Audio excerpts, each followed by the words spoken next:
Welcome to the next episode of the Gallic War. The battle at the Sabis was chaotic, and both sides suffered heavy losses. Even though the Gauls had the element of surprise on their side, the Romans were able to win the battle thanks to the discipline of their veterans. The Atuatuci tribe returned to their territory after the defeat. They took all their belongings from the surrounding area and brought it to the city, which was best defended due to its natural surroundings. This oppidum was located near the present-day city of Namur in Belgium. The town was surrounded by high cliffs and steep slopes.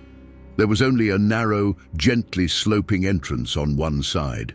Logically, this entrance was heavily fortified, and the Gauls placed heavy rocks and sharpened stakes on the wall to make it more difficult to storm. The Atuatuci tribe was a descendant of the Cimbri and Teutons, who were plundering through Gaul and northern Italy between 113 and 101 BC, inflicting several heavy defeats on the Romans. It was not until 101 BC that Caesar's famous uncle, Gaius Marius, was able to defeat them decisively at the Battle of Vercellae. During their wanderings, they decided to leave behind the baggage they could no longer carry and had it protected by around 6,000 men. Even after the devastating defeat of the Cimbri and Teutons, they remained in the area that is now Belgium and fought skirmishes with their Gallic neighbors until they more or less accepted their presence. After the arrival of the Roman army, the Atuatuci made a few sallies, but they were soon surrounded by a siege ring, so they hid themselves behind their walls. The Romans erected entrenchments and sent their so-called veneers to the wall. In the distance, a siege tower was built. The Gauls mocked the Romans from their walls and asked why they were building their siege machine so far away. As Romans, they were so small and slender that they didn't have the strength to push the tower right up to the wall. The Gauls touched on a sore point, as the Gauls were naturally much taller and wider than the Italians. But despite their small stature, the tower quickly approached the walls.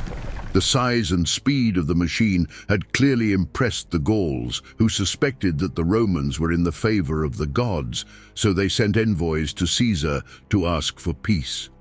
This again showed how valuable the Roman engineering was for their military campaigns. They begged Caesar for mercy and showed themselves willing to submit. But unlike the others, they didn't want to be deprived of their weapons, as they could not defend themselves against their neighbors without them. Caesar was prepared to accept the surrender as long as they surrendered before the battering ram touched the wall for the first time. However, the handover of the weapons was not negotiable, but he promised them that he would do his utmost to ensure that none of their neighbors would attack them. The Atuatuci accepted the terms and threw a large quantity of weapons over the wall into the ditch. The height of the pile of weapons almost reached the height of the wall.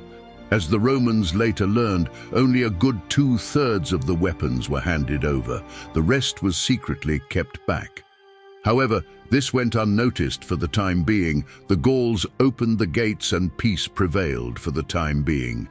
Towards evening, Caesar had the city gates closed and ordered his legionaries to leave the city so that there would be no trouble with the townsfolk. Hoping that the Romans would only set up a small and carefree guard, they sneaked out of the city during the third night watch and attacked at the place where the ascent to the Roman fortifications appeared to be the least steep. However, the Romans were not taken by surprise and noticed the attack immediately.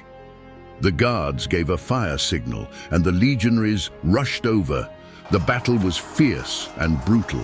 The Gauls knew that if they would lose, they would not get any kind of mercy. They were fighting close to the walls, which is why the legionaries were constantly maltreated by missiles. Nevertheless, the Romans gained the upper hand, the assault failed, and the attackers were thrown back into the city after more than 4,000 of them laid motionless on the ground. The following day, the gates were broken down, and the Atuatuci showed no form of resistance.